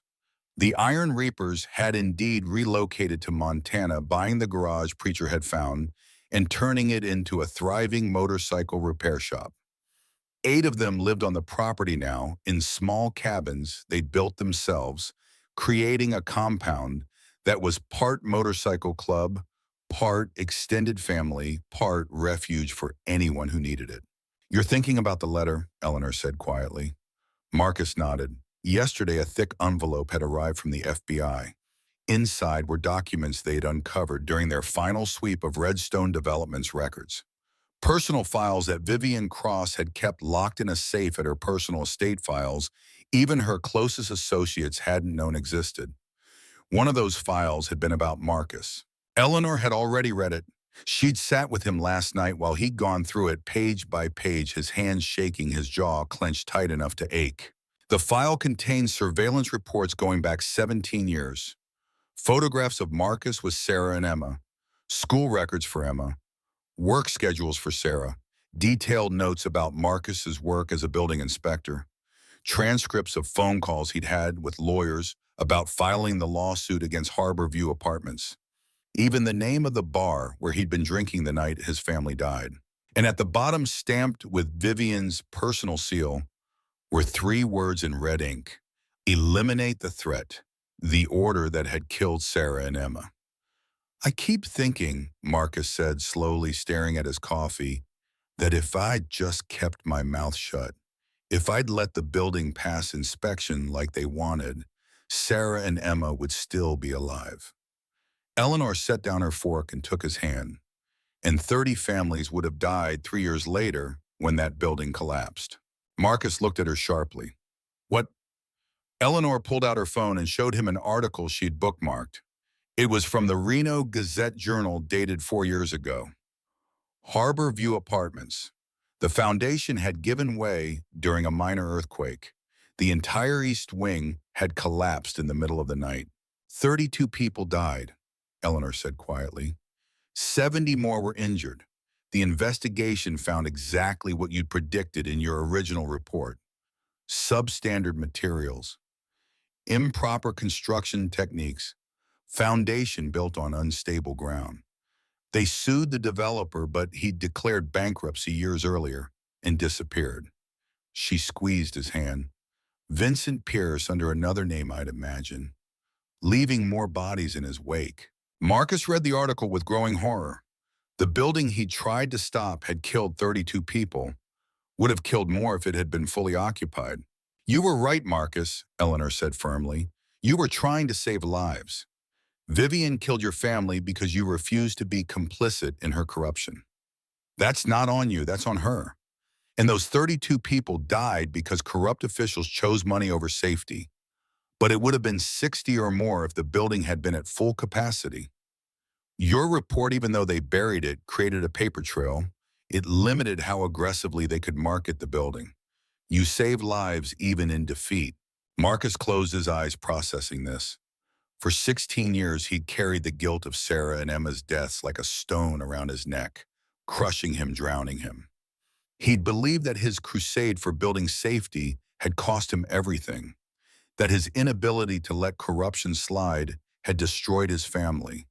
But the truth was more complicated, more painful, and somehow more bearable. His crusade had been necessary. 32 people had still died, but the number would have been catastrophic without his initial resistance. And those deaths, like Sarah and Emma's, rested on Vivian Cross and people like her. People who valued profit over human life. Sarah and Emma hadn't died because Marcus had done something wrong. They died because he'd done something right, and evil people had punished him for it. The realization didn't erase the pain. It never would. The grief would always be there, a permanent part of who he was, but it shifted something inside him, a weight he'd been carrying beginning to lighten just slightly, just enough to breathe. Thank you, he said quietly to Eleanor. She stood and kissed the top of his head. Come on, we have visitors coming today. You'll want to shower and look presentable. Marcus raised an eyebrow. Visitors? Eleanor's eyes twinkled. I'll let it be a surprise. 2 hours later, a rental car pulled up the long driveway to the ranch. Marcus watched from the window as an elderly woman climbed out, moving with the careful precision of someone in their 80s but still sharp and vital. She wore a simple blue dress and carried a handbag, and when she looked up at the house, Marcus felt his breath catch. He knew that face. Older, more lined, weathered by years he hadn't been part of, but unmistakable. He walked out onto the porch as the woman approached each step, feeling surreal. Mrs. Patterson, he said, his voice rough with emotion. Sarah's mother smiled, tears already streaming down her face. Hello, Marcus. They embraced on the porch, and Marcus felt 16 years of separation collapse like a house of cards. He'd lost contact with Sarah's family after the fire, unable to face them, drowning in his own guilt and grief. He'd assumed they blamed him for not being home that night, hated him for surviving when Sarah and Emma hadn't. I'm sorry, he managed through his own tears. I'm so sorry I disappeared. I should have stayed in touch. I should have been there for you. I just couldn't face you knowing it was my fault that they died. Hush now, Mrs. Patterson said, pulling back to look at him with kind, understanding eyes. Eleanor explained everything. We know what really happened now. We know what they did, what Vivian Cross did. She touched his face gently like she used to when he was younger, when Sarah first brought him home to meet her parents. Sarah would be so proud of you, Marcus. Proud that you never stopped fighting. Proud that you finally got justice for her and Emma. Proud of the man you've become despite everything. Marcus couldn't speak. He could only nod as tears rolled down his face, years of pain and guilt finally finding release. Eleanor appeared with coffee, giving them space but staying close enough to provide support. Mrs. Patterson sat on the porch swing and patted the seat beside her. Marcus sat feeling like a kid again, like the 22-year-old who'd nervously asked Mr. Patterson for permission to marry his daughter. I brought you something, Mrs. Patterson said, pulling a small box from her handbag. Inside were photographs. Marcus and Sarah on their wedding day, both of them impossibly young and happy. Emma as a baby wrapped in a pink blanket. Family dinners at the Patterson house. Christmas mornings with wrapping paper everywhere. Beach trips, birthday parties, all the moments Marcus had tried to forget because remembering hurt too much. You should have these, Mrs. Patterson said gently. They're your family too, your memories. And Sarah would want you to remember the joy, not just the pain. Marcus held a photo of Emma, age 5, missing her front teeth and grinning at the camera with chocolate ice cream smeared across her face. She got in that ice cream after her first day of kindergarten, proud as anything that she was a big girl now. I've tried so hard not to think about them, Marcus admitted, his voice breaking. Because every time I did, all I felt was guilt. All I could see was the fire. All I could think about was how I wasn't there when they needed me. Mrs. Patterson took his hand. And now, she asked gently, what do you feel now? Marcus looked at the photo, really looked at it, and for the first time in 16 years, he let himself remember Emma, not as a tragedy, but as a person. A joyful, silly, wonderful little girl who'd loved dinosaurs and hated broccoli and wanted to be an astronaut when she grew up. Who'd called him daddy and climbed on his shoulders and made him promise to check under her bed for monsters every single night. Now, he said slowly, his voice steadying, I think I can start to remember them the right way, not as victims, as people I loved, as my family. Mrs. Patterson squeezed his hand. That's all they'd want, Marcus, to be remembered with love, not guilt. She stayed for 3 days. They talked about Sarah and Emma sharing stories and memories filling in the years Marcus had missed. She met the Iron Reapers, who treated her with gentle respect and called her Miss Dorothy. Preacher in particular spent hours with her, the former pastor, finding common ground with a woman who'd raised her family in faith and community. On her last evening, they held a small ceremony at sunset. Marcus had commissioned a memorial bench overlooking the valley made from sturdy oak with a brass plaque that read, In memory of Sarah Catherine Dalton and Emma Rose Dalton, beloved wife, mother, and daughter, forever in our hearts. They planted 2 oak saplings beside the bench, one for each of them. Mrs. Patterson said a prayer, her voice clear and strong, despite her age. Eleanor read a poem by Mary Elizabeth Fry that Sarah had loved, and Marcus simply stood his hand on the bench, feeling the weight of 16 years beginning to lift, like dawn breaking after an endless night. After Mrs. Patterson left life on the ranch, settled into a rhythm that felt almost normal. Mornings were for foundation work. Eleanor handled the legal research and case review, while Marcus met with families listening to their stories, understanding their pain. They were good at it, he realized. Good at helping people who'd been failed by a system designed to protect them, but corrupted by greed. Afternoons were for the ranch. They'd bought 3 horses from a local breeder, and Eleanor had hired a rancher named Tom Whitfield to teach them both how to care for the animals properly. Marcus discovered he enjoyed the physical work, the simple routines of feeding and grooming, the quiet connection with creatures who didn't care about his past or his scars. Evenings were for family. The Reapers would gather at the main house for dinner, trading, stories, and laughter. Preacher taught Marcus how to cook something besides truck stop food and gas station sandwiches. Raven helped Eleanor set up the foundation's website and social media presence. Brake and two others built a workshop where Marcus could restore old motorcycles, a project he had been wanting to tackle for years. It was a life Marcus had never imagined having. Not after Sarah and Emma. Not after 16 years of drifting and darkness and believing he didn't deserve happiness. But it was real and it was his, and every morning he woke up grateful for it. 2 weeks before Thanksgiving, Eleanor received a phone call that changed the trajectory of everything they were building. Marcus was in the barn checking on the horses when she found him, her face pale and troubled. "That was the FBI," she said. "Vivian wants to see me." Marcus's jaw tightened immediately. "No. She's in federal prison in Colorado, maximum security. She can't hurt me, Marcus." "I don't care.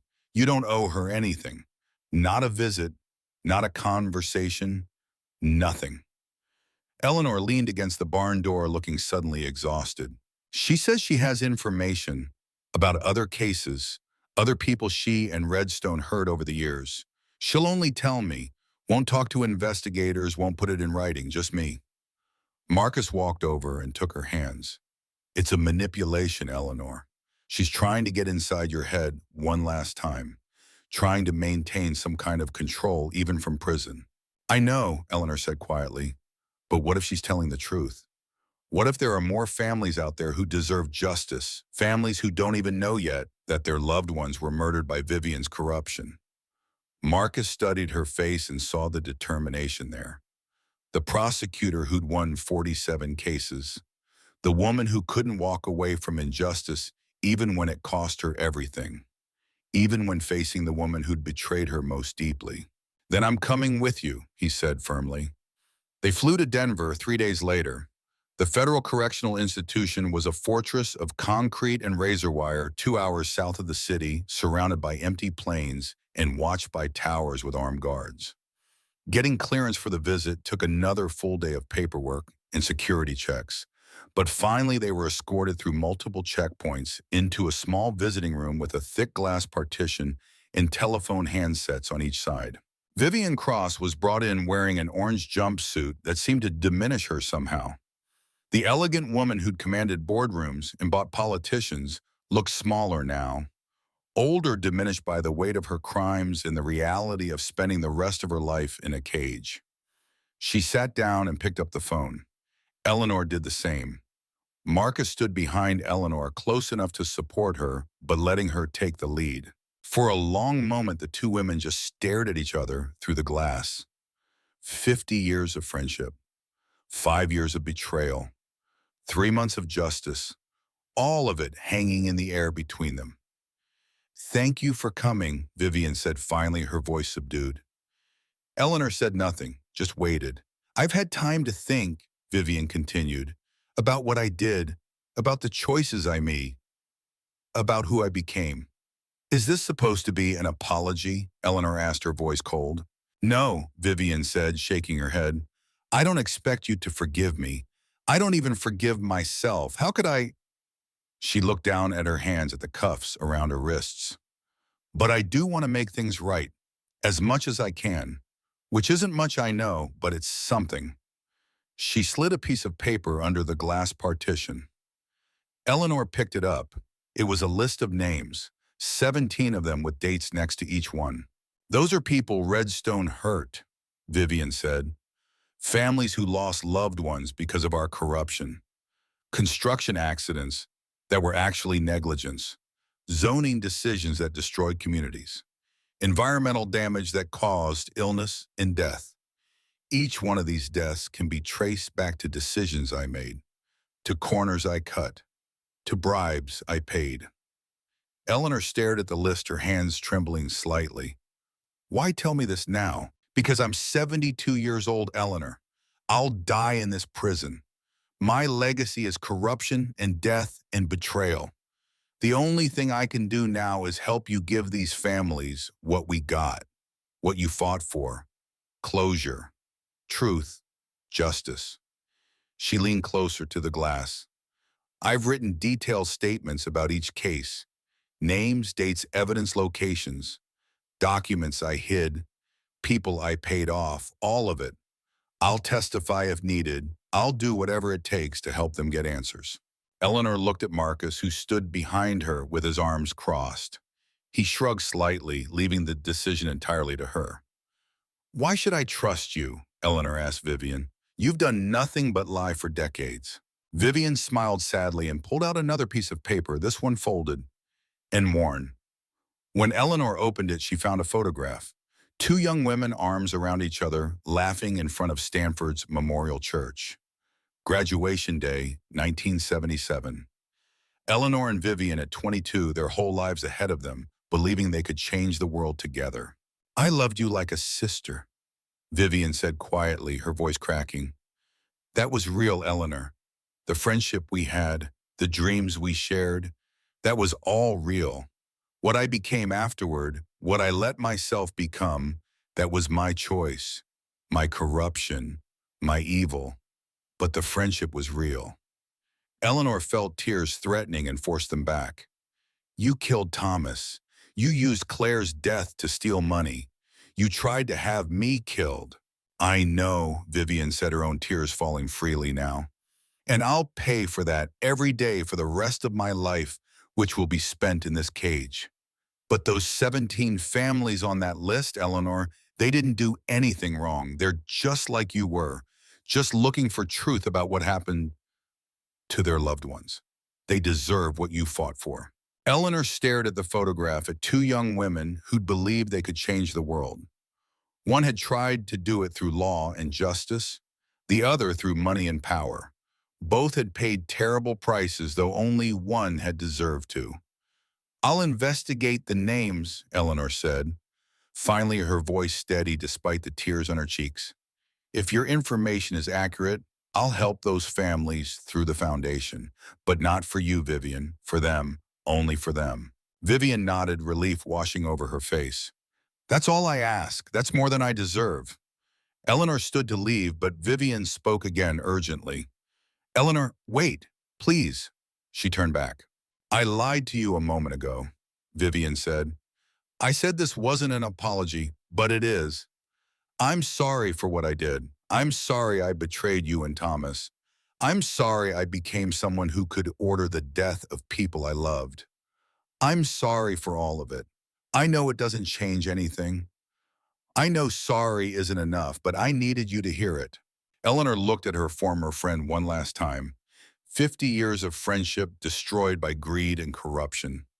A bond that should have lasted a lifetime shattered beyond repair. "I hope you are sorry, Vivian," Eleanor said quietly. "I really do, because you're going to have a long time to think about it." She hung up the phone and walked out of the visiting room. Marcus followed his hand on her back, steadying her as they navigated the maze of corridors back to freedom. They didn't speak until they were in the rental car driving back toward Denver. Then Eleanor pulled over to the side of the road and wept. Deep, wrenching sobs that came from somewhere so deep Marcus couldn't reach it. He just held her, letting her cry out all the pain and betrayal and loss. When she finally quieted, she pulled back and wiped her eyes. "I'm okay," she said. "I just needed to let that out." "She doesn't deserve your tears," Marcus said gently. "I know," Eleanor replied. "These aren't for her. They're for who we used to be, for the friendship that could have been something beautiful instead of something that destroyed so many lives. I'm mourning what we lost 50 years ago, when Vivian chose money over integrity." She looked at the list of names Vivian had given her. "But she's right about one thing. These families deserve help, and we're going to give it to them." Over the next 6 months, Eleanor and Marcus investigated every name on Vivian's list. They traveled across 12 states, meeting with families who'd been devastated by Redstone's corruption. A construction worker who died in a preventable accident when Redstone bribed inspectors to ignore safety violations. A community whose water supply had been contaminated by illegal dumping from a Redstone development. Families who'd lost their homes to fraudulent foreclosures orchestrated by shell companies Vivian controlled. Each case was heartbreaking. Each one reminded Marcus of his own loss of Sarah and Emma, of the years spent not knowing who'd been responsible. But each case also gave him purpose. With Eleanor's legal expertise and his ability to connect with grieving families, they built airtight cases. They fought, and they won. Not every case. Some were too old, the evidence lost or destroyed. Some victims had already settled with Redstone years ago, signing away their rights to sue in exchange for small payments in non-disclosure agreements. But they won enough. 13 families received substantial settlements in public acknowledgement of what had been done to them. 8 more received official apologies and policy changes that would prevent future abuses. It didn't bring back the dead. Nothing could do that, but it mattered. It gave families answers. It gave them validation. It gave them justice. The Hartwell-Dalton Justice Foundation grew beyond anything they'd initially imagined. They hired a staff of 6 lawyers and 3 investigators, took on cases beyond Vivian's list, helping families fight corporate malfeasance across the country. The foundation became known for being tenacious, thorough, and uncompromising, for not backing down when powerful interests tried to intimidate them. People who'd been ignored by the system found hope in Eleanor and Marcus. And slowly, through helping others find justice, both of them found healing. 1 year after leaving Nevada, Marcus stood once again in front of Sarah and Emma's graves. But this time the visit felt different. The crushing weight of guilt had lifted, replaced by something gentler. Sadness, yes, the grief would never fully disappear, but also gratitude for the time they had had together. Pride in the work he was doing in their memory. Mrs. Patterson was there too, along with Eleanor Preacher and several other reapers. They'd made it a tradition now, gathering on the anniversary to remember and honor Sarah and Emma. Marcus knelt and placed flowers on each grave. White roses for Sarah, pink carnations for Emma. "I found them," he said quietly. "The people who took you from me. They're in prison now. They'll never hurt anyone else. And I'm helping other families find the same justice, making sure their loved ones didn't die for nothing, making sure the truth comes out." He stood and turned to the others. "Sarah always believed in doing the right thing, even when it was hard. Emma wanted to help people when she grew up. Through the foundation, I get to honor both of them every single day, and I think they'd be proud of that." Mrs. Patterson hugged him tightly. "They are proud, Marcus. I know they are." That evening, back at the Montana ranch, they held a celebration, not of death or endings, but of transformation and new beginnings. The foundation had just won its biggest case yet, a class action lawsuit against a pharmaceutical company that had knowingly sold contaminated medication. 200 families would receive compensation in medical care. Eleanor stood on the porch and raised a glass as the sun set over the mountains. "To Thomas," she said, her voice strong and clear, "who never compromised his integrity even when it cost him everything. To Sarah and Emma," Marcus added, "who deserve better than they got, but whose memory pushes us to be better every day. To justice," Preacher said, "which sometimes takes time but always matters. To family," Raven added, looking around at the assembled group, "not always blood, but always there when it counts." They drank together as the sun set over the mountains, painting the sky in shades of orange and gold and purple.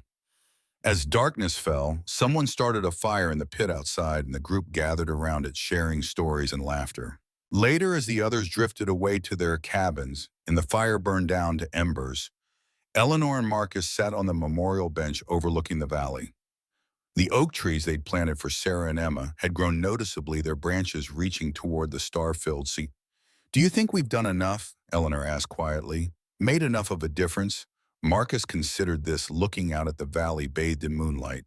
"I think we've done what we could. Helped who we could help. That's all anyone can do. We can't save everyone, can't fix every injustice, but we can fight for the people in front of us. We can tell the truth when others want to hide it. We can stand up when others sit down." Eleanor leaned her head on his shoulder. "When I walked into that diner a year ago, I was ready to die. I had nothing left except revenge. And revenge isn't enough to live for. It's just not." "What changed?" Marcus asked, though he thought he knew. "You did listen," Eleanor said simply. You showed me that there's a difference between revenge and justice. Revenge is about hurting the people who hurt you. It's personal and ultimately empty. Justice is about making sure they can't hurt anyone else. It's bigger than us. It means something. She looked up at him. You saved my life that night, Marcus. Not just from Vincent and Vivian, from myself, from becoming someone consumed by anger and bitterness. Marcus took her hand. You saved mine too, gave me a reason to keep going, a purpose beyond just surviving day to day. You gave me back the part of myself I thought died with Sarah and Emma. The part that believes in doing the right thing even when it's hard. They sat in comfortable silence watching the stars multiply overhead. In the distance, they could hear the Iron Reapers laughing around the dying fire, the sound of family and home and belonging. What do you think happens next? Eleanor asked. Marcus shrugged. More cases, more families to help, more late nights and hard fights and small victories. Sounds exhausting. Probably will be. Eleanor smiled. Good. I was afraid a life might get boring. Marcus chuckled and pulled her closer. With you around, never going to happen. As fall turned to winter and winter to spring, life on the Montana ranch continued its gentle rhythm. The foundation took on its most ambitious case yet, a class action lawsuit against a mining company that had knowingly exposed workers to toxic chemicals. 300 families joined the suit. It would take years to resolve, but Eleanor and Marcus were committed to seeing it through. More Iron Reapers relocated to Montana, drawn by the promise of honest work and clean living. The garage preacher had bought, expanded hiring local mechanics and becoming a gathering place for the motorcycle community across the region. On the anniversary of Thomas's death, Eleanor planted a third oak tree beside the memorial bench. For her husband, who'd started everything by refusing to look away from corruption by choosing integrity over comfort. On the anniversary of Sarah and Emma's deaths, Marcus added a bronze plaque to the memorial with a quote. Sarah had loved something Martin Luther King Jr. had said, "The arc of the moral universe is long, but it bends toward justice." He'd spent 16 years believing justice would never come. He'd been wrong. Justice had come. Slowly, painfully, requiring sacrifice and courage and determination. But it had come. And now in helping others find their own justice, he'd found something he thought he'd lost forever when the fire took his family. Peace. Not the peace of forgetting or moving on as if that were possible. The scars would always be there, the grief a permanent part of who he was. But the peace of knowing that Sarah and Emma's deaths hadn't been meaningless. That from tragedy had come purpose. That from pain had come the determination to prevent others from suffering the same way. 2 years after leaving Nevada on a crisp October morning, Marcus woke early and walked out to the memorial bench. The 3 oak trees had grown tall and strong, their leaves golden in the autumn sun rustling in the mountain breeze. He sat and watched the sunrise, thinking about everything that had brought him to this moment. The pain and loss, the anger and guilt, the redemption and healing. All of it woven together into a life he'd never planned but couldn't imagine living any other way. Behind him, he heard footsteps. Eleanor sat beside him, 2 mugs of coffee in her hands, steam rising into the cool morning air. Couldn't sleep, she asked. Slept fine, Marcus said, accepting the coffee gratefully. Just wanted to see the sunrise. Wanted to be grateful for another day. They sat together in comfortable silence, watching the valley below come alive with morning light. Deer grazed in the meadow. A hawk circled overhead. The world continuing its ancient rhythms, indifferent to human pain, but beautiful nonetheless. Marcus, Eleanor said eventually, I've been thinking about what comes after this, after the foundation, after we've helped all the families we can help, after we've fought all the fights we can fight. Marcus looked at her curiously. What do you mean? Eleanor smiled, a gentle expression that made her look younger somehow. I mean, we're not getting any younger. I'm 74 now. You're 60. Maybe it's time to start thinking about what we want for ourselves. Not just who we can help, but how we want to live. Marcus had never really considered this. His entire life for the past 2 years had been about the work, about the mission, about helping others find justice. What would that look like, he asked. Eleanor gestured to the ranch around them, to the mountains and sky and endless space. This, more of this, time with family, with the reapers, maybe actually learning to ride those horses properly instead of just feeding them and cleaning their stalls. She took his hand. We've spent so long fighting Marcus, fighting for justice, fighting against corruption, fighting to survive. Maybe it's okay to just live now, to be happy, to enjoy what we've built together. Marcus thought about this, thought about Sarah and Emma, about Thomas, about all the people they'd helped through the foundation. Would they want him to spend the rest of his life in constant battle, or would they want him to find happiness, to embrace the life he still had, to be grateful for each day? He knew the answer, had always known it, really. You're right, he said quietly. We've earned some peace, earned the right to just live without always looking over our shoulders or preparing for the next fight. Eleanor squeezed his hand. We'll still help people. We're not abandoning the foundation. But maybe we can find some balance. Hire people to handle the day-to-day work. Take cases we're passionate about, but not every case. Make time for life, not just the fight. Marcus pulled her close and kissed the top of her head. I'd like that. I'd like that a lot.